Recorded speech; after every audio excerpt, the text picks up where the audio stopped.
Hello friends, this result analysis of the 9 month of the financial year 2023 में आप सबका हार्दिक स्वागत है. This whole series is guided and inspired by our sir, Mr. Piyush Patel sir, who is a founder of Profit from It. मैं doctor Subhash Ponkiya profit from it Rajkot से आज आपके सामने एक और नया इंडेक्स आपके सामने प्रेजेंट कर रहा हूँ.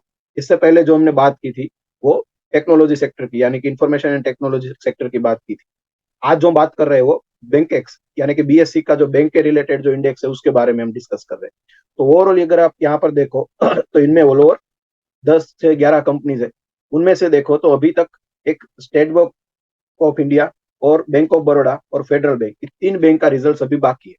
वो 3 बैंक को अगर छोड़ दे तो भी ये पूरे इंडेक्स का 80% मार्केट कैप कवर हो जाता है. 80% मार्केट कैप कवर हो पाया यानी कि 80% और बैंक एक्स का सेल्स और धंधा यहाँ पर आ गया है. तो ओवरऑल यहाँ बोल सकते हैं कि स्टेट बैंक और बैंक ऑफ बड़ौदा दो कंपनियों को बात करें तो बाकी सभी प्राइवेट कंपनी. तो ये बैंक एक्स में अभी जो हम आपके सामने पूरा डेटा प्रेजेंट कर रहे हैं वो ऐसा बोल सकते हैं कि प्राइवेट बैंक का आपके सामने एक ओवरऑल डेटा एनालिसिस हो रहा है. तो यहाँ पर हम देखें कि सबसे ज्यादा धंधा करने वाली कंपनी एचडीएफसी, सेकंड आईसीआईसीआई और थर्ड प्राइवेट बैंक में कोटक है.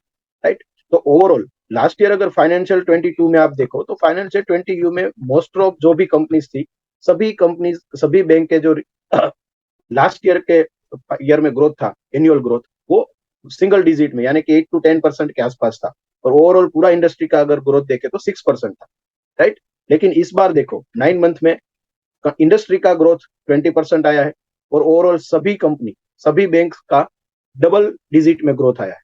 डबल डिजिट में यानी कि लास्ट ईयर जो ग्रोथ था उससे ऐसा कह सकते हैं कि ग्रोथ उसका 2 गुना हो गया. ऐसा क्यों हुआ?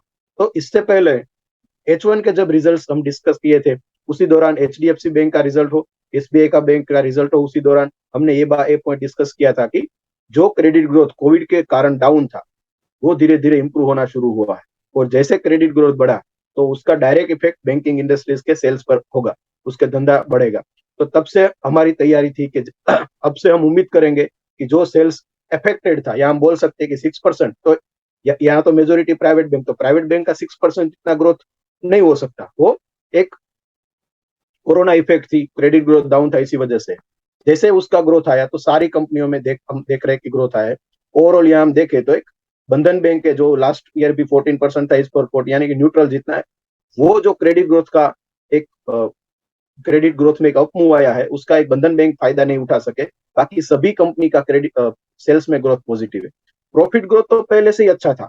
लास्ट ईयर देखो तो 42% इंडस्ट्री का ग्रोथ है, इस साल 41 यानी कि ऑलमोस्ट सेम जैसा है. राइट. तो प्रॉफिट तो इतने अफेक्टेड थे ही नहीं, तो वो प्रॉफिट अच्छे थे, वो अच्छे ही है. राइट. और पीएसयू बैंक में हम देख रहे हैं कि जैसे जैसे एनपीएस उसके क्लियर होते जा रहे हैं एनसीएल की वजह से, तो इसी वजह से उसके प्रॉफिट अच्छे है. तो जैसे एसबीआई का रिजल्ट आएगा, बैंक ऑफ बड़ौदा का रिजल्ट आएगा, हम ये डेटा फिर से उसके साथ कंबाइन करके आपके सामने फिर से उसको प्रेजेंट करेंगे ताकि हम ओवरऑल पूरा बैंकेक्स को समझ सके. राइट. तो इसका यहाँ से हम क्या कह सकते हैं यानी कि सेल्स प्रॉफिट तो अच्छा ही था, सेल्स जो अफेक्टेड था वो सेल्स में भी इंप्रूवमेंट आया है.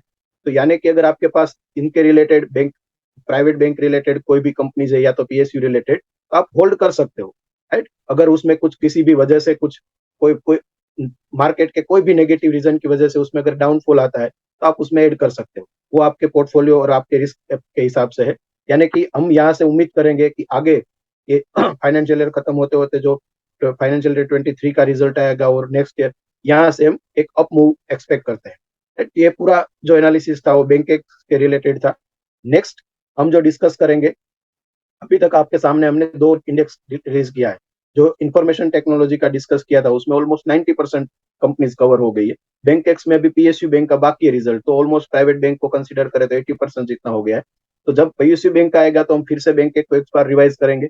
और फाइनेंशियल सर्विस जिसमें बैंक के अलावा अदर नॉन बैंकिंग फाइनेंशियल है, अदर फाइनेंस रिलेटेड कंपनीज है, वो सभी का जो पूरा एक इंडेक्स है वो इट्स अ बिग सेक्टर. तो वो पूरा सेक्टर का जब मेजोरिटी कंपनी का यानी कि मोर देन 80% कंपनी का रिजल्ट आ जाएगा तो हम फिर से उनके सामने रिवाइज करेंगे. सो स्टे ट्यून्ड एंड आपका कोई भी इसमें व्यू पॉइंट है, कोई क्वेश्चन है तो आप कमेंट करके हमें बता सकते हैं. Thank you.